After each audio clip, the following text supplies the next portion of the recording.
Kumpanieras. Yan po nakasaad sa Article 24 ng Civil Code.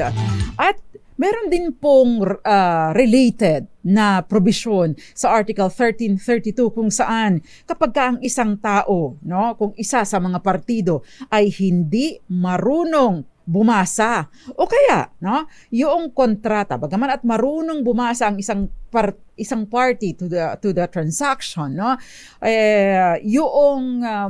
yung kontrata naman ay nasusulat in a manner no in a language na hindi naiintindihan noong taong nakapirma dito at halimbawa ay itong taong ito or later on no mag-allege siya ng mistake or fraud.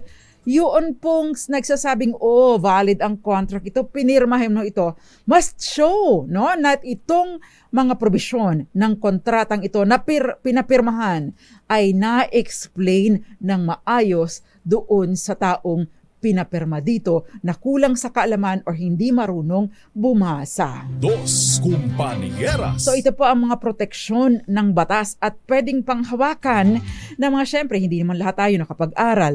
Meron po mga pagkakataon talagang sa hirap ng panahon hindi na nabigyan ng pagkakataon na makapag-eskwela, no? Dahil na focus na itutok na ang oras sa pagbuhay ng pamilya, pagtulong ka na nanay at tatay. Hindi nila kasalanan 'yon, no? Kaya naman sabi po ng batas, dapat din silang mabigyan ng proteksyon sakali na meron silang transaksyon at sila ay nailagay sa isang alanganing posisyon.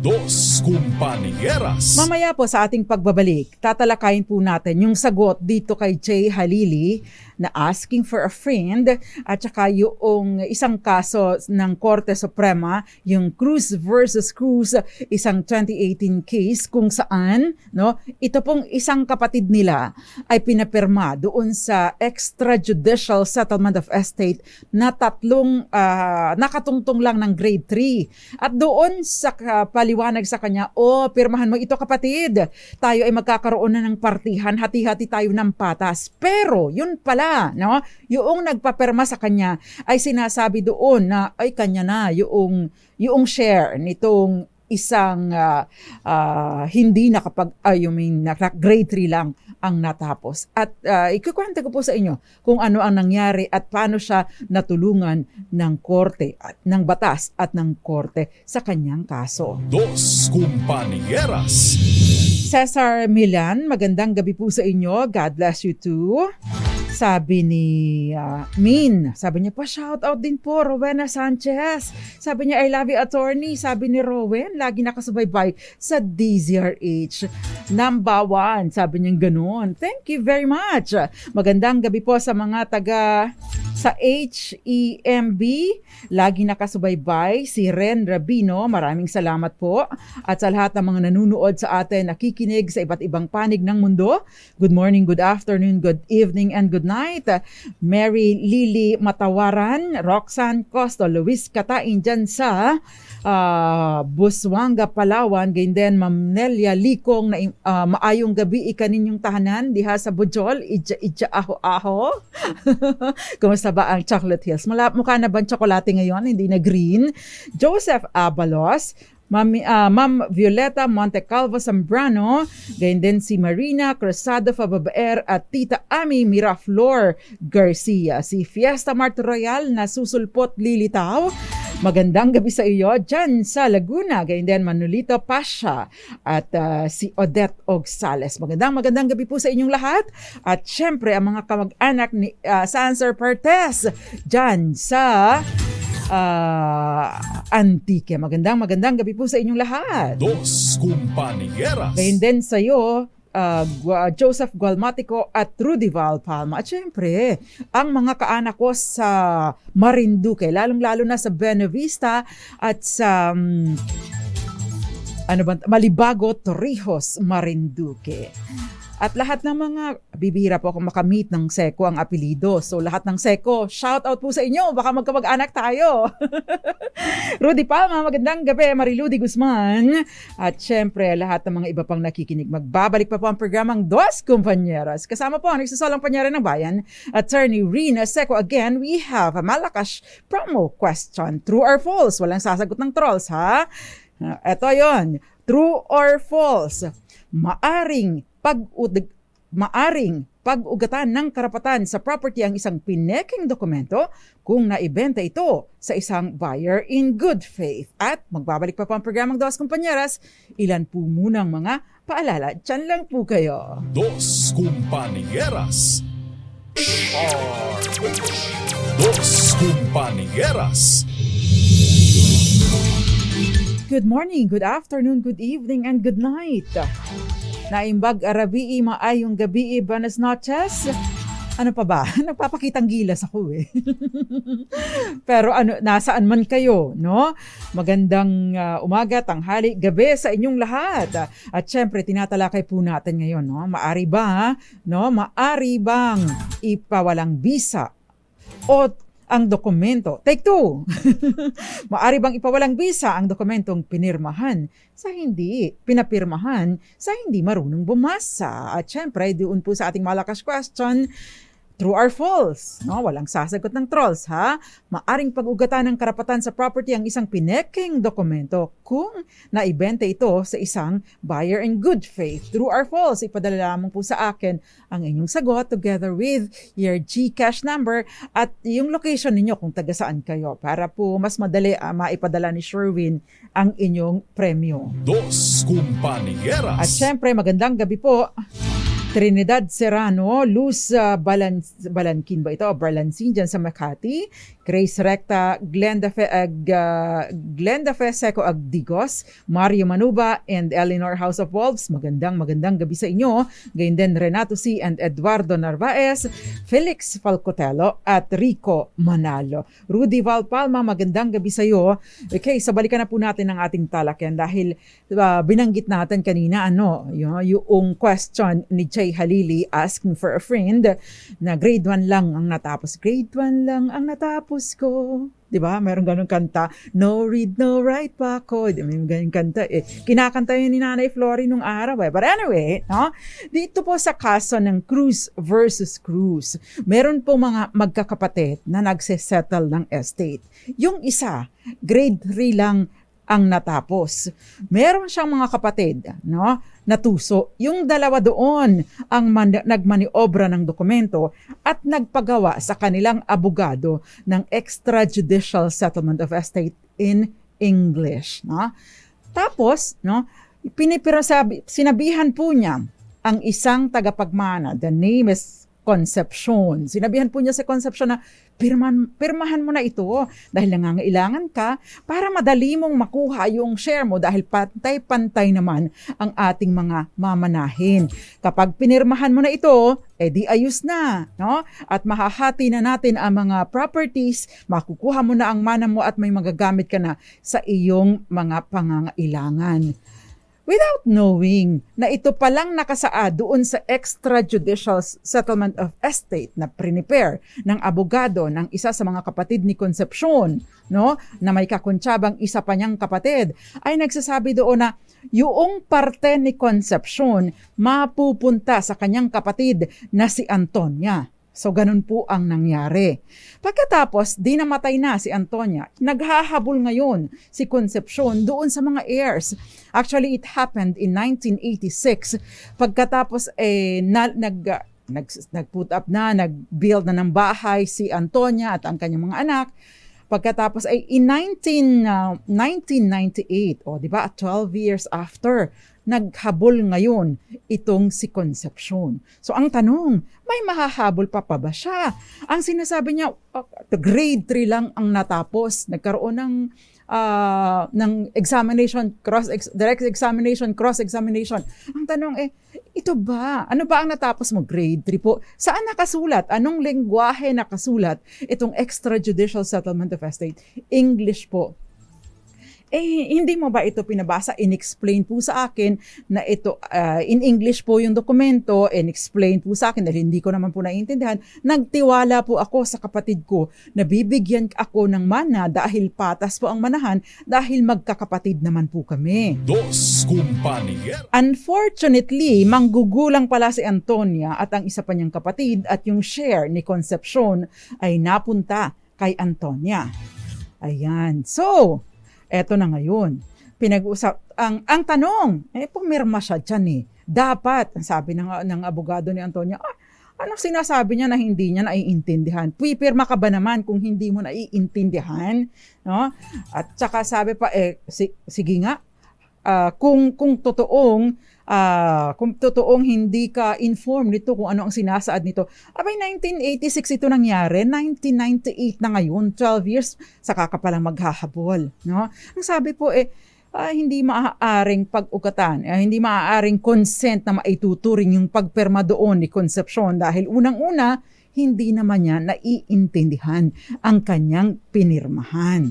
Yan. So, pinag-usapan na ngayon ang sinasabi ng korte yung patungkol sa consent. Ano ba ang pumapaloob doon sa valid consent? Siyempre, intelligent or kumbaga naiintindihan, no? Hindi kailangang superior ang level ng IQ, kundi kahit papaano naiintindihan niya kung ano ang kanyang pinipirmahan. Kung patungkol saan ito dapat ay walang pamimilit, no? It should be free and voluntary. It should be spontaneous. Yun ang sabi po ng Supreme Court. At sabi niya, dapat ay hindi vitiated by error or maling notion, maling impresyon. At saka may freedom from violence, intimidation, or undue influence, or walang fraud o panloloko. Yun. Sabi naman ni Concepcion, hindi ko po talaga naiintindihan. Nagtiwala po ako kasi kapatid ko po siya, no? Kanino pa po ba ako magtitiwala kundi sa mga kapatid ko? Yun ang sabi ni Concepcion. Dos Compañeras. Yan. So, ang sabi ng korte, vitiated, no? Dahil hindi niya naiintindihan ang kanyang pinirmahan. Abay, hindi siya nakapagbigay ng tamang, hindi mo maaaring masabi na merong consent o pagpayag o pahintulot sa Concepcion nang pumirma siya doon sa extrajudicial settlement na nasusulat sa wikang Ingles. At dahil dito, mayroong tinatawag na presumption of mistake or error batay na din sa Article 1332 of the Civil Code na nagsasabi kung ang isa sa mga partido ay hindi marunong bumasa o kaya ay ito ay ang kontrata, no, ang dokumento ay nasusulat sa lengguwahe or sa language na hindi niya naiintindihan at sinasabi ng nakapirma dito, no, na mayroong pagkakamali, mayroong panloloko yung tao na nag-i-enforce ng dokumentong pinirmahan na ito, no, ay dapat maipakita na malinaw itong naipaintindi, naipaliwanag sa taong pumirma dito. Dos Compañeras. Ito po yung tinatawag na presumption of mistake or error kapag ka po nasa ganoong sitwasyon. Ito ang nangyari sa extrajudicial settlement of estate na pinirmahan ni Concepcion. Maliban pa dito, no? Noon pong nagkaroon na ng hearing, no? Malinaw na establish po ng other party, ng partido ni Concepcion na kahit pa yung notary public, no, take note, notary public dyan, no, yung nag-notarize ng dokumento noong extrajudicial settlement ay hindi na ipaliwanag kay Concepcion, no, kung ano ang nasa saad sa dokumento. Ayan. Dos Compañeras. At dahil dito, sabi niya, totally kumbaga ay hindi maaaring sabihin na nakapag-participate sa extrajudicial settlement of estate itong si Concepcion dahil yung kanyang pagpirma doon, baka man at pirma niya ito at inaamin niyang siya ang pumirma dito, hindi intelligent, no? Hindi totoong consent ang ibinigay niya sa pagpirma niya doon sa dokumentong ito. Dos Compañeras. Pinag-usapan din kung gaano ba dapat katagal ito pwedeng habulin dahil in 1986 nangyari ang extrajudicial settlement of estate, yung pagpipirma. Pero 1998 pa ito hinabol.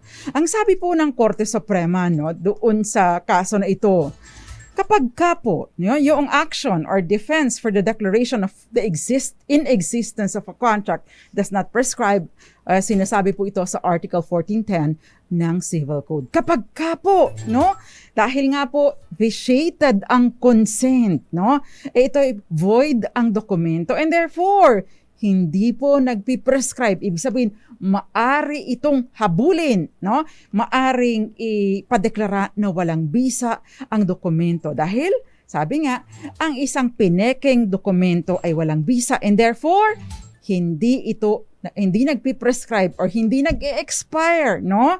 Yung karapatan ng isang tao para i-enforce ang kanyang karapatan at ipadeklara itong walang bisa. Dos Compañeras. Nagkakaroon lang po ng problema kapag, no, halimbawa, batay sa isang peking dokumento, minaniobra ng isang tao.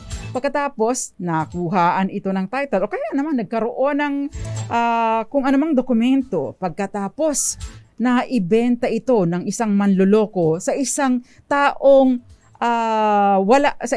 walang kamalayan. For example, no? Ibinenta ang property kay B, no? Ibinenta ni A ang property kay B. Si B, walang kamalayan na yung dokumento pala, yung deed of sale pala, o yung special power of attorney, o kaya naman po yung title na na-issue in favor of A dahil nga po nag-ugat sa peking dokumento. No? Nailipat kay A yung title. Pagkatapos dahil dito, no? Naibenta niya ito at nagtiwala dahil malinis naman ang titulo, no? There is always a presumption ng indefensibility at tama at totoo yung title, especially no kapag nag-conduct ng due diligence, malinaw, pumunta sa Register of Deeds, malinaw, clean ang dokumento. Magkakaroon po ng karapatan ang innocent purchaser for value or buyer in good faith. No? So, kaya nga po, no, kapag tayo ay may property, hindi po tayo dapat na tutulog-tulog sa pansitan. No?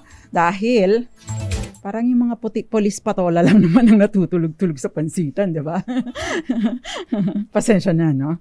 Dos Compañeras. So, in short, no, kapag ka po may mga maari yung pong mga pineking dokumento, maari pa rin pong pag-ugatan, no, ng karapatan kung ito ay naibenta sa isang buyer in good faith. Ayan. So going back to the discussion, so maari ba ipang walang bisa ang dokumentong pinapirmahan sa hindi marunong bumasa kung ito ay hindi na i-explain ng maayos? Abay, maaari po itong gawin. Bakit? Dahil itinuturing na vitiated at ang consent o walang totoong pagpapahintulot or pagpayag bagaman at nakapirma ang taong ito sa dokumento. Dos Compañeras. Magandang gabi sa iyo, Christina Juan, na taga Antipolo City sa Rizal. Magandang gabi din sa iyo, Enrique Alcantara. Magandang gabi po. Sabi niya, maganda na talaga ang boses ko. Bumalik na po sa dati. Hindi naman maganda, pero at least balik na po sa dati ang boses ko matapos ang ilang linggo na ako ay sinipon at inubo at hinika. Pero ngayon better na po. Thank you very much at salamat sa Diyos at nag-improve na. Okay, magandang gabi po sa inyo. Ang dami pala nating nanonood sa atin ngayon. Sa Santa Maria, Bulacan, si Dinia Asuncion Herman, Jinky Parle Andrade, Abigail Enriquez, thank you very much. Rexon Fernandez sa Coyapon, Nueva Ecija, at Lucring de la Cruz sa Kamiling Tarlac, Hill Ocampo sa Quezon Province, Aida Villa. Sabi niyo, nag-transfer po ako sa YouTube. Mas malinaw ang dinig ko na po kayo. Okay, thank you very much, Miss Aida Villa. Efren Colendra, dyan sa Guadalupe, Nuevo Makati City. Oy, paalala lang po sa ating mga tagapakinig. Kaya ko po ini-encourage kayo na doon ipadala ang inyong sagot sa Messenger, no? Para po hindi ninyo ipopost online at hindi na i-expose, hindi po public ang pagpo-post ninyo ng inyong GCash number at ng inyong mga detalye dahil syempre gusto ko rin pong pangalagaan ng inyong right to privacy. Anyway, so Efren Colandres, pakidelete po yung comment ninyo, no, para hindi na po nakikita ng iba. I-private message nyo po sa akin. Okay, si Ma'am Grace Recta, sabi nyo, kawawa naman si Concepcion. Totoo po, no? Thank you very much, Aida Villa, Jacinta Fabia, wag po ninyong i-post online sa publicly ang inyong GCash number. So Raida Nieves Valerina dyan sa Pampanga, magandang gabi po sa inyo. Okay.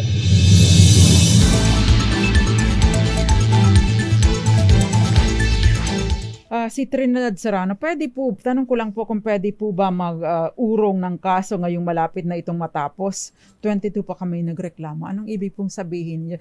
Actually, depende po sa inyong reklamo.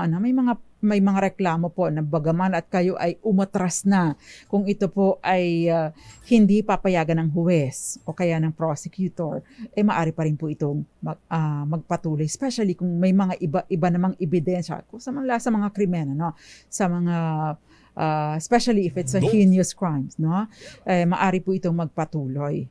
Kung halimbawa po may mga ebidensya pa na maaaring gamitin para po ituloy ang kaso. Magandang gabi din sa iyo, Edith Ling, dyan sa Taiwan, at sa mga nanonood pa sa atin mula sa iba't ibang panig ng mundo. Now we continue. Dahil tapos na po tayo kay Jay Halili, yung provision ng yung Article 24 ng Civil Code na nagsasabi yung nasa disadvantageous na possession dahil sa moral dependence, dahil sa ignorance or kakulangan sa kaalaman, mental weakness and tender age and other handicap, maari pong dapat po maging vigilant or alerto ang korte para proteksyonan ang mga nasa ganitong disadvantageous possession. At syempre, kapag po yung sa 1332 ng Civil Code, kapag po yung isang tao ay hindi marunong bumasa or nakababasa man pero hindi nakakaintindi, o kaya ay nasa lengguwahe na hindi naiintindihan ng isang partida sa kontrata, maari po maari pong ipawalang bisa ito dahil yung fraud at mistake, maari pong gamitin na argumento laban dito dahil again, nasa taong nagpapirma po, yung nagpapirma sa dokumento, ang obligasyon na mai-explain ng maayos at maipaintindi sa taong pinapipirma ang sinasaad or nilalaman ng dokumento. Dos Compañeras. Maaari po ninyong basahin ang Cruz versus Cruz, GR number 211153,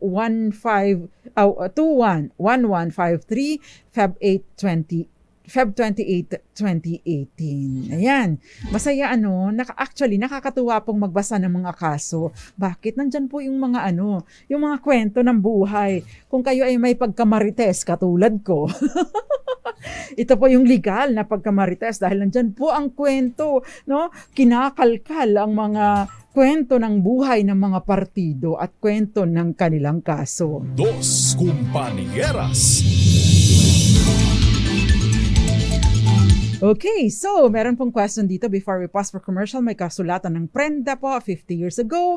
Sila po ang nakaposisyon sa lupa at sila ang nagbabayad ng amilyar under the name of the original owner. Ngayon po yung tao na naghahawak ng kasulatan at pinagprendahan ay namatay na.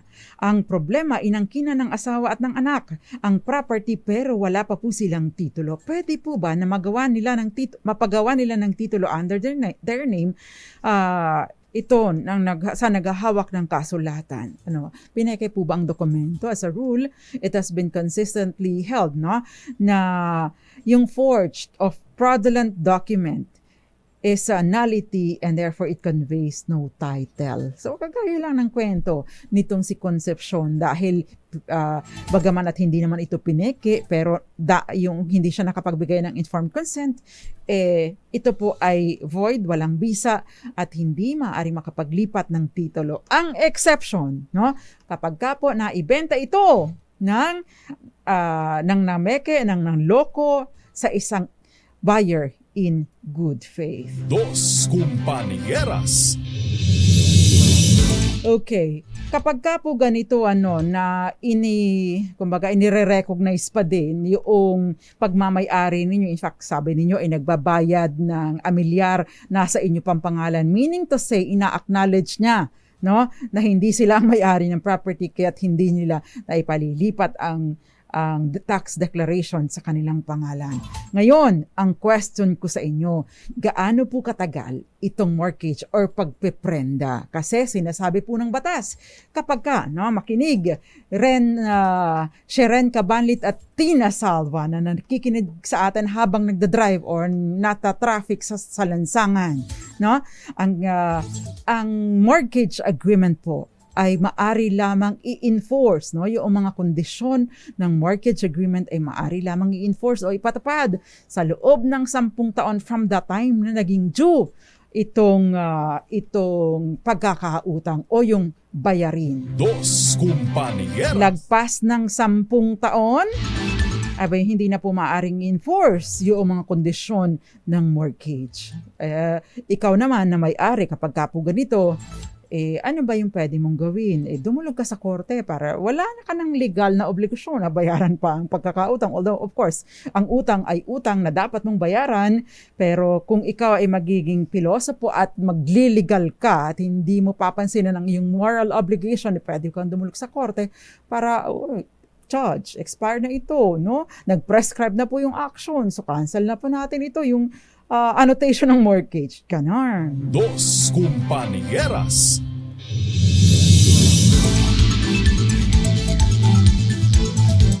Sabi niya, after po ba ng promulgation, matagal pa po ba matatapos ang kaso? Actually, after po ng promulgation, nagiging, kung ito po ay final na, tapos na po yung kaso. Kung final na, kaya lang kasi may mga, nag-a-appeal, may motion for reconsideration, may appeal, merong certiorari, yung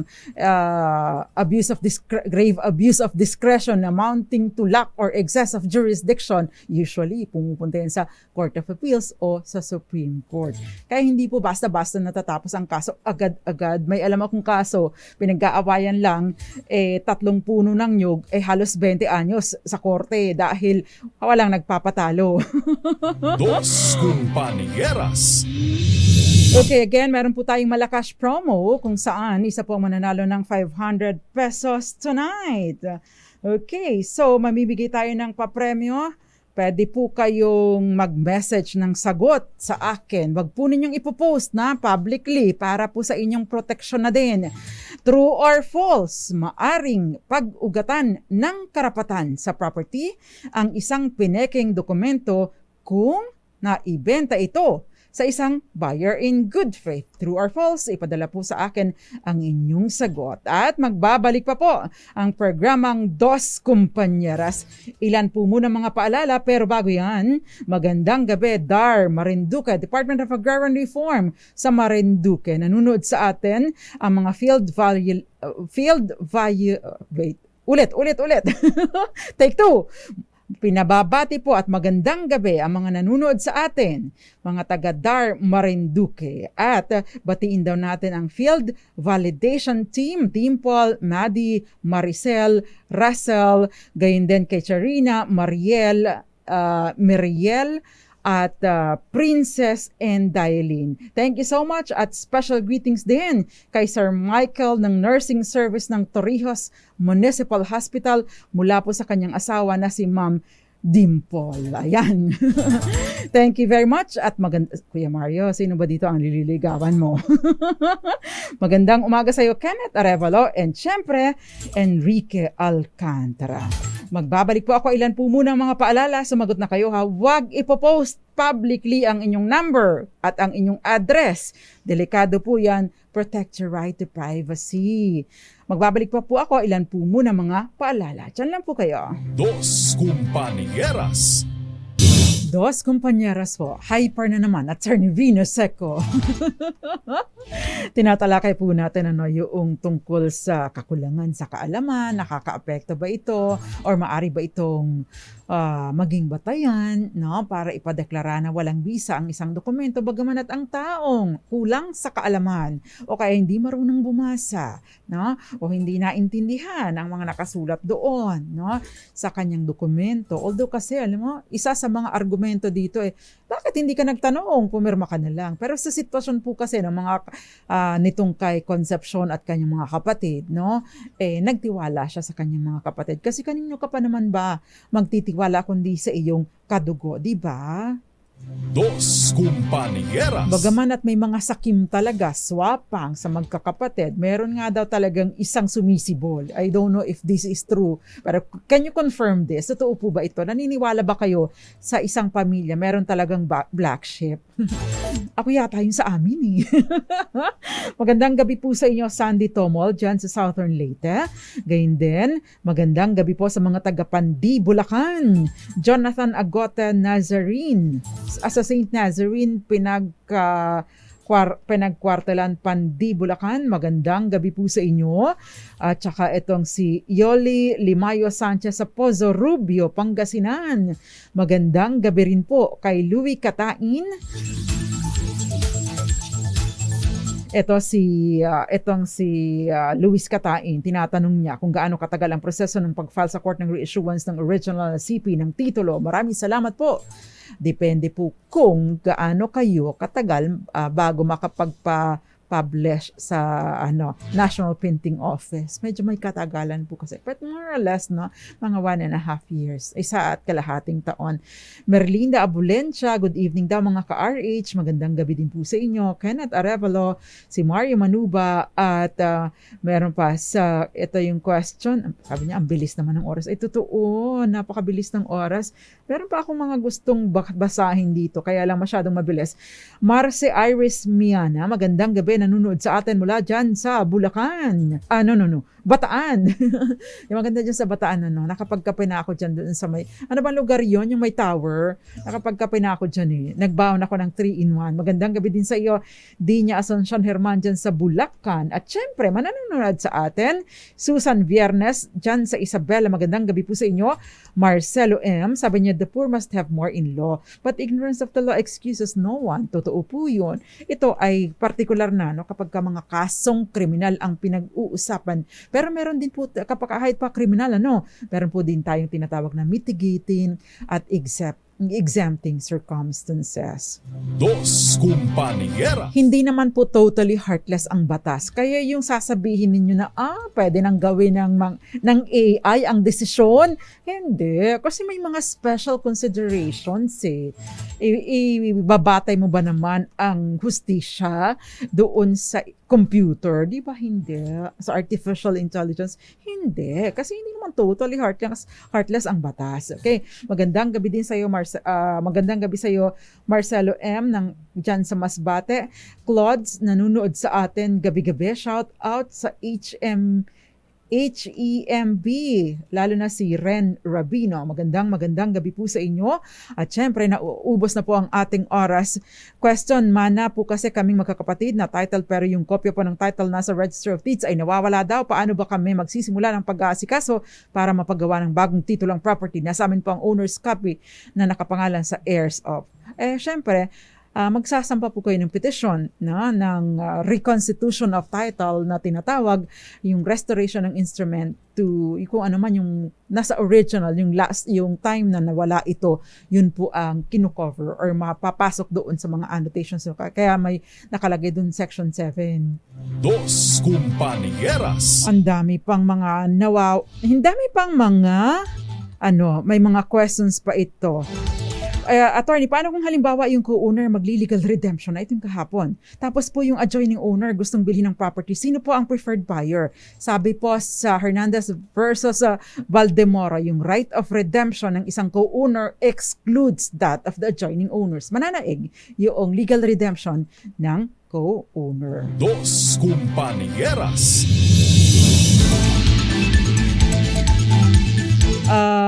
May mga questions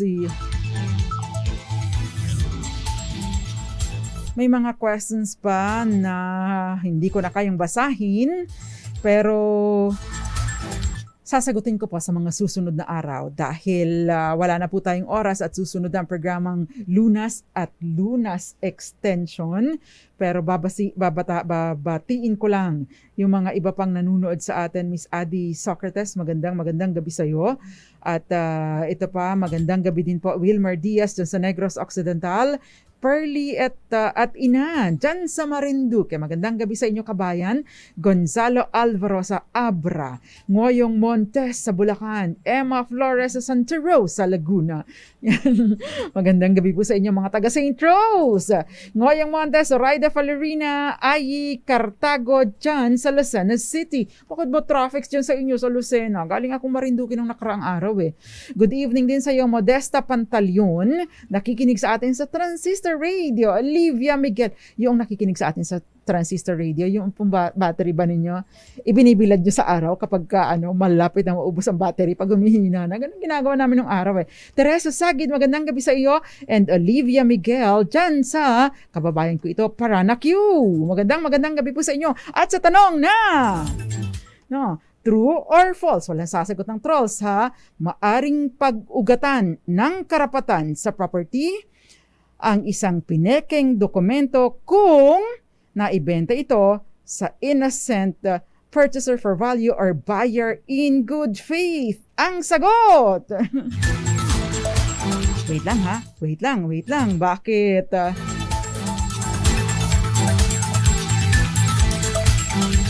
Congratulations sa iyo! Pananalunin na natin ito. Napakarami yung messages. Napakahaba. Ang dami-dami sa pagbigyan na natin dahil ang tagal na nitong sumasali sa ating programa. Congratulations! Tama ang sagot mo. True! Congratulations sa iyo, Raymond Botalon! Ipadala yung Gcash number dito po sa akin para ma-turn over ko po kay Sherwin. At antabayanan po ang susunod na programa, programang Lunas at Lunas Extension. Magandang gabi sa iyo, Ate Lily Baradi, Ate Kathy Seco, happy belated birthday, Ate Ching Elag, at lahat ng mga angkan ko dyan sa Marinduque, lalong-lalo na Erlinda, ano bang apelido mo? Erlinda Liwanagan. At magandang gabi din sa iyo, Tia Sina, yung Tia Femio Seco, at syempre mga soleta dyan sa Bikas Buena Vista, Marinduque, mga kaanak ni Nanay Flory. Lagi ko po kayong naaalala. Nakasama niyo po, Attorney Rina Seco, tuloy-tuloy sa pagbabalita, tuloy-tuloy sa serbisyo. Sama-sama tayo, Pilipino. Dos Compañeras.